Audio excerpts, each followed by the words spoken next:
Estamos en comunicación con Dolores Laudat. Vamos a hablar un poco sobre los votantes de Milei. Dolores es investigadora del CONICET, es doctora en Ciencias Sociales y Humanas y docente de la UNLP.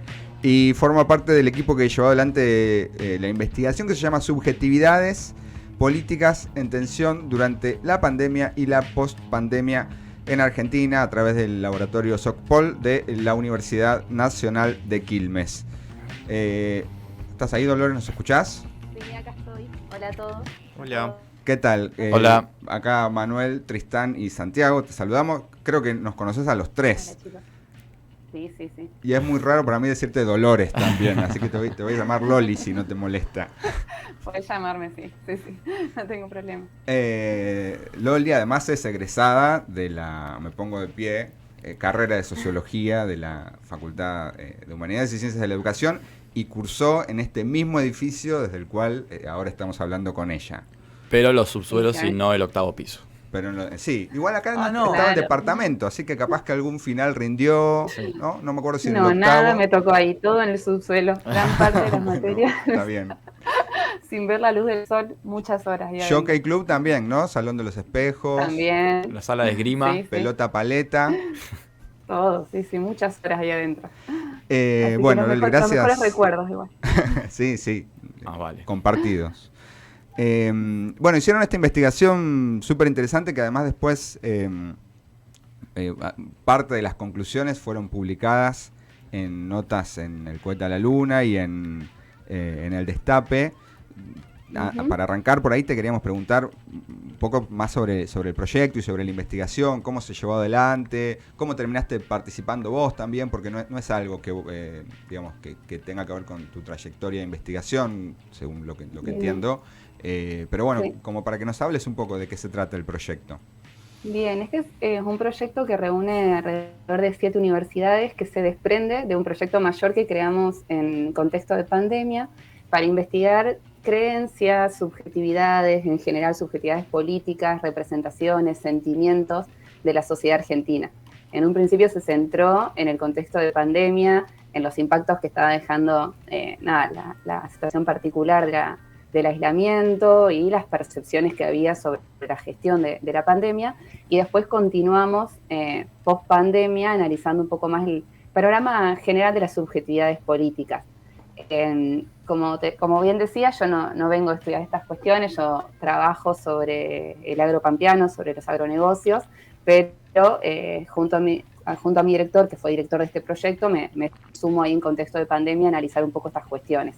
Claro. Así que es un tema que no es mi tema de expertise, pero sobre el cual vengo trabajando ya hace 2 años. En principio, intentando ver qué pasaba con los espacios locales, en los espacios del interior de la región pampeana, que es donde yo vengo haciendo más trabajo de campo. Pero bueno, ahora no, después del escenario post-paso me volqué un poquito a analizar un poco más qué pasaba en el escenario nacional, y de ahí se desprenden las notas que bien nombradas que escribimos junto a Javier Balsa.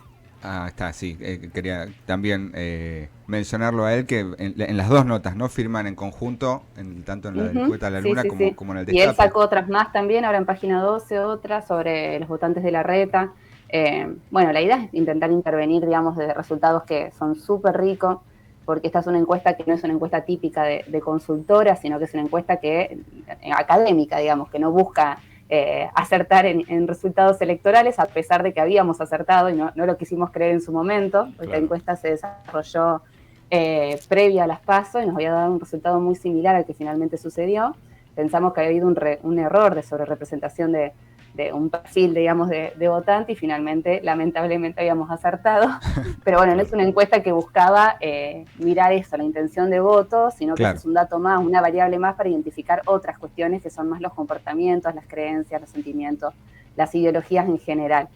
Eso es lo que intentamos mirar, ¿no? Loli, ¿cuántas personas se encuestaron?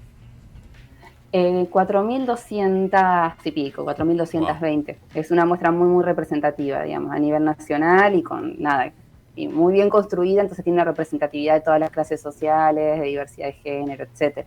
Claro, esa parte de una cantidad, entiendo, mayor a las que suelen tener las encuestas estas telefónicas o más electorales, ¿o no? Claro, sí, y por eso, y con una construcción de la muestra muy estricta, digamos, porque laburamos muy fuerte en eso de que sea súper representativa, muy federal, y si bien es una encuesta online, es un sistema en el cual venimos trabajando hace mucho, o sea, yo lo he trabajado también en el agro pampeano, y hemos corroborado que cuando hacemos encuestas paralelas telefónicas, son resultados muy similares a los que tratamos con otras técnicas, digamos, así que funciona muy bien. Claro. Es un tipo de encuesta que se difunde por redes sociales y que para que no contesten solo la gente que le gusta contestar ese tipo de encuestas, porque hay un perfil de gente que suele contestar ese tipo de encuestas, intentamos captar a través de un premio, que es una notebook, a diferentes perfiles, digamos, no tan politizados, gente que le interese contestar encuestas. Sí. Si me lo hubiera topado, hubiera participado. Claro, yo también. Sin la notebook incluso, pero con la notebook más todavía. Bueno, ahora cada vez sacamos otra esta semana que pasó, cerró ahora, pero bueno. Metenos en la muestra si podés, Loli. No sé si somos representativos. Aunque sea en el sorteo. Hay que avisarle a Facebook o al Instagram. Que se contrata un servicio para que vayan segmentando, digamos, a la población y se mande la encuesta. Claro, es re complejo en términos técnicos para que Facebook o Instagram te segmente a lo que vos necesitas que sea la muestra. Pero bueno, eso es más una cuestión más, ni una nuestra. Loli, entonces lo que ustedes hicieron es a todas estas personas preguntarles a quién iban a votar y al mismo tiempo una serie de preguntas que permite como identificar su perfil ideológico, digamos, lo que piensan de la política. 70 preguntas tiene la encuesta, por eso digo que es una encuesta compleja y que tiene mucha riqueza para ser analizada y tenemos como mucho material para ir identificando las características ideológicas. Sí, van desde preguntas religiosas hasta preguntas sobre concepciones sobre diferentes tópicos y principalmente lo que ustedes pueden ver en la nota sobre Milei, que tal vez es la que más circuló sobre los votantes de Milei, es una serie de preguntas que analizamos que tienen que ver con una escala que armamos para identificar cuán neoliberales son o cuán nacionalpopulares son las personas que responden en torno a una serie de preguntas sobre el Estado, sobre los impuestos, sobre cómo caracterizan a la pobreza, a la riqueza, etcétera. Otra serie de preguntas que lo que intenta identificar, a través de una escala también, es cuán autoritarias son las personas o cuán pluralistas, y una tercera escala que tiene que ver con identificar cuánta bronca, ¿sí? Ahí aparece el tema de los sentimientos en la política, ¿no? Cuánta bronca de derecha tienen, ¿sí?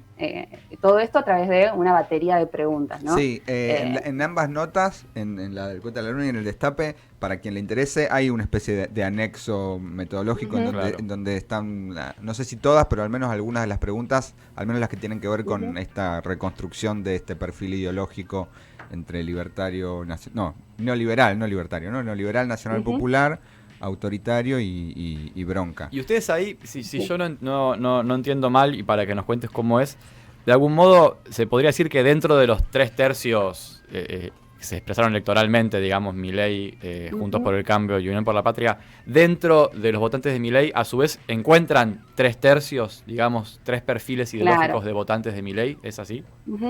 A diferencia del votante de Bullrich, ¿sí? Del votante de Massa, que es un votante con mayor coherencia ideológica, ¿sí? Que se movían parecidas en todas las preguntas, o sea, el votante de Bullrich, un votante muy fuerte. Es más homogéneo, liberal, digamos. Es más homogéneo, muy fuertemente neoliberal, muy fuertemente autoritario, en el sentido de cómo van contestando todas las preguntas. El votante de Massa, ¿sí? Se ubica siempre en un contexto mucho más nacional popular, más pluralista, etcétera. La mayor parte de sus votantes, obviamente hay matices y cosas para analizar en función de clases sociales, en función, ¿no? Cosas que ustedes conocen, de género, etcétera. El votante de Milei, lo que identificamos es que al interior de ese grupo de votantes hay 3/3, ¿no? Un tercio que es más parecido, ¿no? a lo que se conoce de votante de Milei, o por lo menos de sus simpatizantes más activos, que es ultra neoliberal, ultra autoritario y que tiene mucha bronca de derecha. Otro tercio que es ultra neoliberal, pero no es tan autoritario ni tiene tanta bronca. Y otro tercio, que tal vez ahí como el descubrimiento más interesante o que más nos llamó la atención, que es más cercano a ideas nacional populares, que no es tan autoritario, ¿sí? Y que no tiene bronca de derecha. ¿Sí? Y ahí encontramos un descubrimiento importante, porque nosotros, como le decíamos, venimos trabajando desde la pandemia, ¿no? Desde el 2021 se viene realizando encuestas, y cuando empezamos a medir el fenómeno Milei, veíamos que sus simpatizantes, lo que lo apoyaban, los que lo votaban, eran más parecidos al primer grupo, este ultra neoliberal y ultra autoritario. ¿Sí? Lo que se ve es que lo que ha sucedido en el último tiempo, de la mano de su expansión, ¿no? En simpatizantes y su expansión electoral, es que se ha sumado un grupo, por lo menos tal vez incluso en el último tiempo, de votantes que no adhiere a su programa. Claro. ¿no? Que no está adhiriendo a sus ideas porque en un conjunto de preguntas se acerca mucho más a las posiciones de los votantes de masa. Sí. Y si tuvieran que hipotetizar por qué, sin embargo, ese votante, ese tercio de votos de Milei, que sin adherir estrictamente a su programa, votó a Milei, hablan más de una falta de representación de otros espacios, o cómo lo están pensando. Una primera lección tiene que ver con que no siempre la gente vota lo que piensa, ¿no? No hay un voto programático. Claro. ¿No? A falta de debate político, y si algo sucedió antes de la PASO, es que no hubo fuerte debate político en la sociedad. Claro. ¿Sí? Algo que tenemos esperanza nosotros que pueda cambiar en el transcurso de estos meses hasta las generales, ¿no? Que este votante, a través de la politización del debate mayor con sus vecinos, con sus primos, ¿no? Que se genere en las familias mayor debate, tenga que justificar su voto y identifique que no hay coherencia entre lo que dice y lo que expresa Milei. Después está el otro fenómeno que tiene que ver con el rechazo, ¿no? a los políticos, la mala mirada que incluso estos votantes tienen obviamente de la gestión de Alberto, de la crisis económica, cosas que son innegables y que pueda expresar ese voto bronca o desencanto del que muchos hablan. Claro. Pero es un votante que en otras preguntas que hacemos no tiene una adhesión fuerte a las fuerzas políticas, no es participativo, ¿no? Entonces, nada, me parece que hay un sector sobre el cual hay que poder debatirle y expresar claramente que sus ideas se vinculan más a otro tipo de programa. Claro, de algún modo, por ahí para estos votantes aparece en Milei la posibilidad de ejercer un voto opositor al gobierno, ¿no? Uh-huh. Pero con una amplitud ideológica, bueno, que se tiene que verificar en las próximas elecciones, pero diciendo, bueno, yo no soy Milei, pero quiero votar en contra del gobierno, porque no me gusta lo que está pasando económicamente.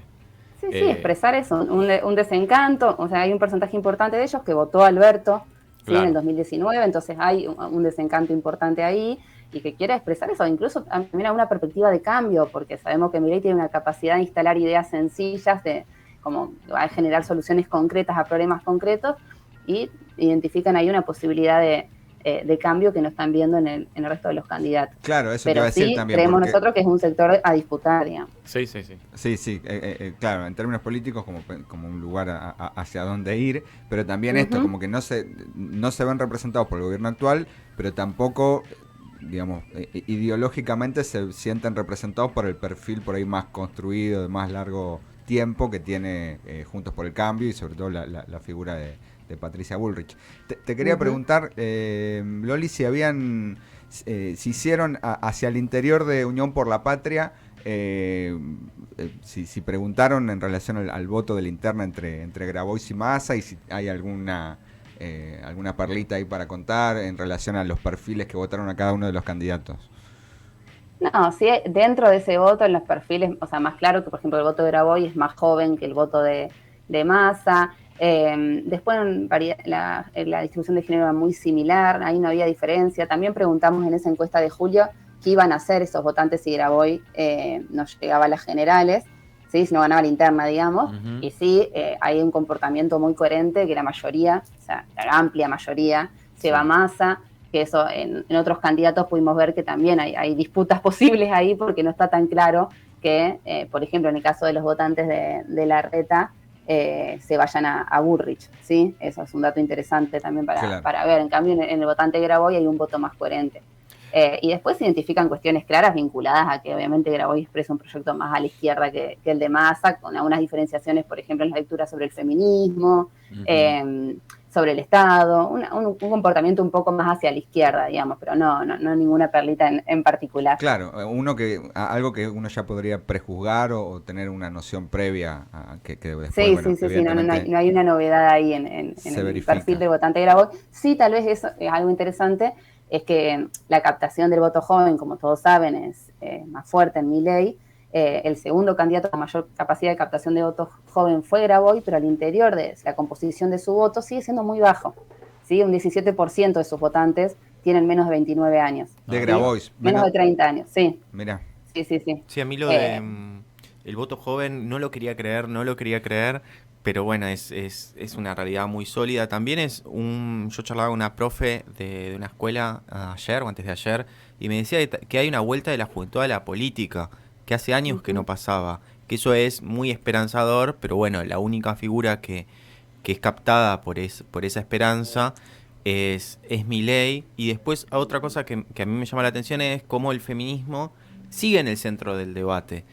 Y tal vez para ser atacado, pero quería saber si había aparecido algo de eso en la encuesta y cómo esto empieza a jugar, porque de repente es algo que si no es tan central en el término de lucha, porque ahora cuál es la lucha del feminismo no está tan clara, después del aborto sí es una parte fundamental de las campañas en contra. Bien, dos cuestiones ahí. Sobre el tema de juventud, nosotros también de mostrar una mirada más compleja al votante de Milei, donde si bien obviamente tiene una capacidad de llegar a la juventud que no tiene el resto de los candidatos, sus votantes no son solo jóvenes, ¿no? Sino que hay un 44% que tiene más de 30 años, aunque sí no llega a la población más de adultos mayores, ¿no? Donde tiene mayor capacidad de llegada Juntos por el Cambio principalmente. Claro. Pero sí, nosotros tuvimos también la posibilidad de analizar en esta encuesta el voto en blanco y nulo y los que no fueron a votar, ¿no? Y ahí también hay una composición de personas que respondieron que son jóvenes, ¿sí? Y que no adherían a ideas de derecha. Digo, porque también hay jóvenes que se pueden activar en este proceso de politización, ¿no? Y tienen otro tipo de ideas más cercanas a las nacional populares, incluso también más cercanas al feminismo. Tal vez lo que se visibilizó es este votante politizado por derecha en estas elecciones. Esperemos que se pueda visibilizar otro votante que está apareciendo, ¿no? Por ejemplo, mujeres jóvenes en las escuelas que están empezando a debatir, están asustadas por lo que pasó, con la posibilidad de un Milei presidente y que están empezando a decir tenemos que ir a votar y a activar en los espacios educativos.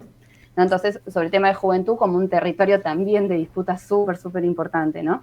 Y después respecto al feminismo, es interesante ver que no rechazo, pero sí hay cierto cuestionamiento generalizado de la sociedad, ¿no? Al movimiento feminista, hay como una idea general que atraviesa todos los espacios políticos de que hay en algunas cuestiones se exceden, o sea, el apoyo sin críticas es un apoyo total al movimiento feminista y sus demandas, a nivel general, la encuesta estoy hablando, era de un 20%.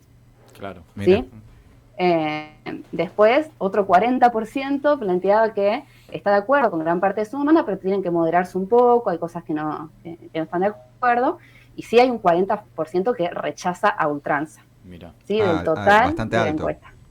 Sí, alto. Y después cuando también preguntamos por el lenguaje inclusivo, genera más rechazo todavía, ¿no?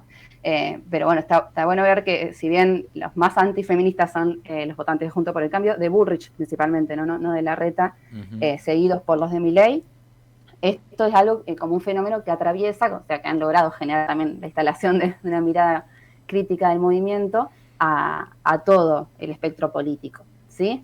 Tal vez en Unión por la Patria lo que podíamos ver es más esta mirada de estoy de acuerdo con gran parte de las cuestiones, pero no con todas, no un apoyo generalizado, salvo así en el ala izquierda de Unión por la Patria, es decir, en los votantes de Grabois, claro. ¿sí? Donde ahí sí podíamos ver Loli, ese apoyo. te hago una pregunta. ¿Los llamaron de Unión por la Patria para conversar sobre los resultados? ¿O para pedirles la base de datos?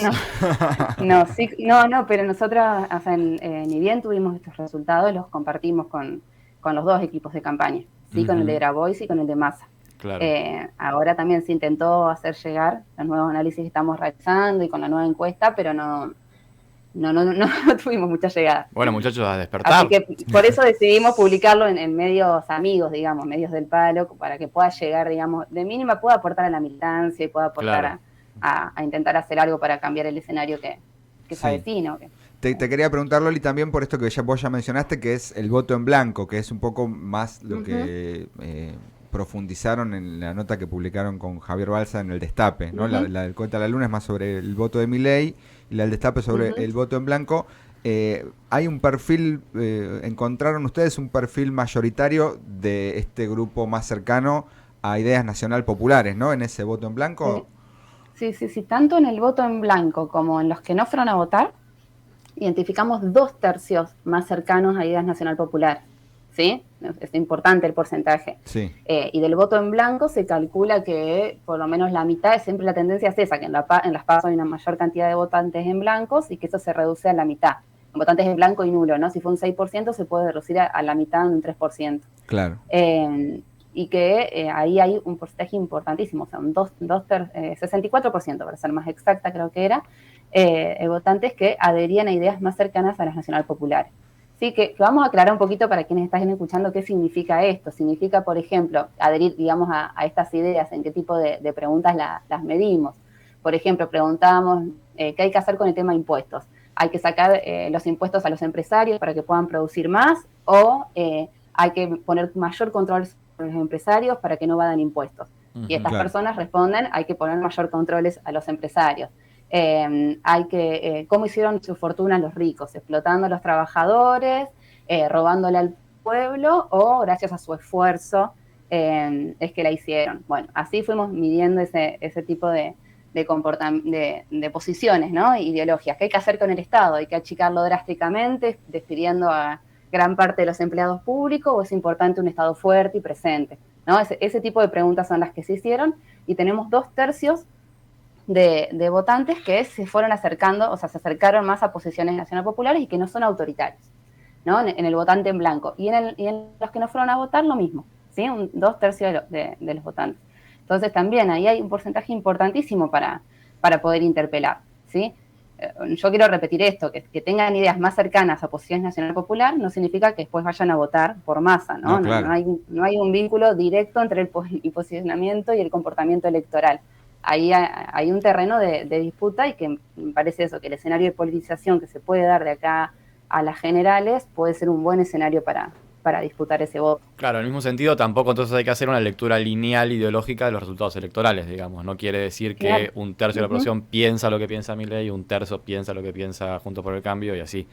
Sí, pero ojo, porque claro. lo que sí identificamos que el votante del Burrich es muy coherente, es ultra neoliberal, ultra autoritario, ultra antifeminista, o sea, Claro. Por eso lo que te permite esta encuesta, a diferencia de las otras encuestas, si bien yo comparto esto, no desprendamos resultados electorales de análisis así tan simplista, pero nos permite ver si hay coincidencia entre los posicionamientos, ¿no? Y claro. en el votante de Burrich, como en el votante de Massa, hay coincidencia. Bien. Lo bien. que no, pero pues son núcleos chicos, es un tercio, o sea, para ganar una elección necesitas expandirte hacia otros sectores.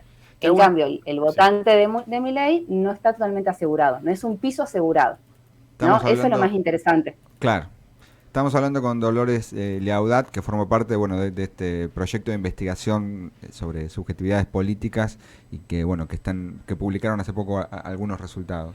Lori, te hago una pregunta, no quiero que sea más compleja de responder. En el final sería, bueno, es para ver para el 10, digamos. Para vincular con otro texto. Estábamos tomando examen. ¿Leíste la nota 11 tesis sobre Milei de Pablo Semán y Nicolás Wolchinger en Anfibia? Sí, la leí muy por arriba, porque tenía a los nenes gritando al lado, pero la leí. ¿Pensás que hay un diálogo posible entre la forma en que ustedes pensaron este estudio, que de algún modo, digamos, sostiene una división, si se quiere, clásica de cómo, digamos, se encasillan ideológicamente a las personas y cómo piensan, con esas 11 tesis que un poco hablan de algo un poco más fluido, o que hay que reinventar categorías para entenderlo bien? No, te digo eso, lo leí muy por arriba, si querés reforzarme algunas de las cuestiones que planteaba, pero es algo que ya Pablo Semán viene sosteniendo hace tiempo cuando analizando los votantes de Milei. Así que si querés reforzar un poquito para contestarte con más solvencia lo que me estás planteando. ¿Cuál es su postura? Estoy siendo víctima de mi propia pregunta. Bueno, hacerte cargo, Tristán. Pero sí sé que, o sea, he leído muchas notas de él y él viene cuestionando hace tiempo eso, sí, o sea, la reformulación de cómo pensar las identidades, la cuestión de izquierda o derecha, todo eso lo viene sosteniendo hace tiempo. De algún modo, yo creo que tiene punto de común, pero dice, no interpretemos, bueno, esta que es también conclusión del estudio de ustedes, no interpretemos directamente de forma ideológica los votos, claro, pero también intentemos entender, yo creo que le dan mayor homogeneidad por ahí al fenómeno Milei, intentemos entender de una forma sin los parámetros clásicos ideológicos, izquierda-derecha, por ejemplo, a el voto de Milei, porque de algún modo dice, habla más de nosotros, ¿no?, que de Milei. Bueno, hay algo de eso, ¿no? De las limitaciones que hemos tenido el espacio del campo nacional popular, para llamarlo ampliamente, para interpelar, ¿no?, a grandes sectores de la sociedad que han expresado en ese sector, digamos, en el sector de Milei o en su fuerza política, ¿no?, ese desamparo, esa falta de representación. si las categorías izquierda o derecha funcionan, no sé, no es un tema que metes tanto para el debate. Sí les puedo decir que algo interesante es que aparece en las encuestas la identificación de las personas con la derecha, que era algo que en las encuestas no lo veíamos, ¿no? Mira. Las personas se tendían a ubicar en el centro. Claro. O sea, cuando vos ves un gráfico, como una curva, ¿no? Y ahora aparecen más los extremos en las identificaciones. Pero sí comparto con ellos que hay que repensar las categorías identitarias en un contexto no solo del escenario político local, sino de los cambios en el capitalismo que han generado cambios en las subjetividades súper importantes y que me parece que desde el campo nacional popular todavía no hemos ido a dar respuestas a esos cambios, ¿sí? Para interpelar principalmente a las juventudes, ¿no? Que siempre no sé si identificarme todavía como joven, pero quienes han nutrido, ¿no? Los procesos de transformación, los grandes movimientos de masas, ¿no? Entonces que hay algo que repensar ahí, sí me parece súper interesante y que lo vienen planteando ellos él principalmente desde una postura más crítica tal vez, ¿no? De lo que implica la interpelación que ha hecho el campo nacional popular. Sí me parece que hay algo interesante, digamos, también para pensar esa interpelación, que en parte importante de los jóvenes que respondían a la encuesta decían que no conocían qué sucedió en el gobierno kirchnerista, en los gobiernos kirchneristas, Claro. en los gobiernos de Cristina, ¿no? Claro. Entonces, algo de poder recuperar esa ética me parece interesante. No está dando respuesta justamente a esto que dice él, ¿no? De pensar desde otras categorías, o de cómo se han reconfigurado las subjetividades, no solo de los jóvenes, sino de los trabajadores, trabajadoras de la economía informal. Pero sí me parece que hay algo interesante para construir una ética del pasado de lo que se puede construir en el presente o algo así. Sí, que está totalmente ausente, ¿no? Y hay algo ahí de la experiencia, claramente, ¿no? De la experiencia de haber vivido o no ese proceso, que evidentemente hay una buena parte de los sectores de la sociedad actual que no vivieron esa experiencia y que por ahí todavía no pueden interpretarla. Por eso por ahí está bueno este llamado que haces vos a ver cómo reponemos esa experiencia para personas que no la vivieron. Te quería preguntar, Loli, por último, recién mencionaste que hicieron otra encuesta similar, ahora ya la terminaron y bueno, sí. si tienen, ¿cuándo van a estar esos resultados? no, Querés que te tire datos, pero todavía no la analicé, terminó ahora, esta semana. Es una encuesta que lo que intentó medir es una encuesta más chica, por eso se saca más rápido y que tiene menos representatividad de la muestra, pero igual creo que va a llegar alrededor de 1000 casos. Y lo que se intentó identificar, obviamente también está la intención de voto, pospaso, pero es los posicionamientos de la sociedad frente a los tópicos que se pusieron en debate, lamentablemente desde la derecha, en el escenario pospaso, ¿no? Claro. ¿Cuáles son? Dolarización, el tema de educación y voucher, la mirada sobre el CONICET también. Ahí va. Claro. Pusimos como varios de estos tópicos para ver qué influencia, qué eficacia interpelativa tuvieron en la población. Y sí estamos planificando una encuesta grande del mismo estilo de la anterior para fin de septiembre, comienzo de octubre. Está buenísimo. Aparte de ahí vas a poder, creo que salió un trabajito hace poco de Alaska Comunicación donde intentan medir, no la dirección, pero sí cuánto influye o no influye una campaña electoral en el voto. Creo que la pregunta era, ¿cambiaste tu voto después de la campaña electoral? Y había como un 20% que decía, sí, lo cambié.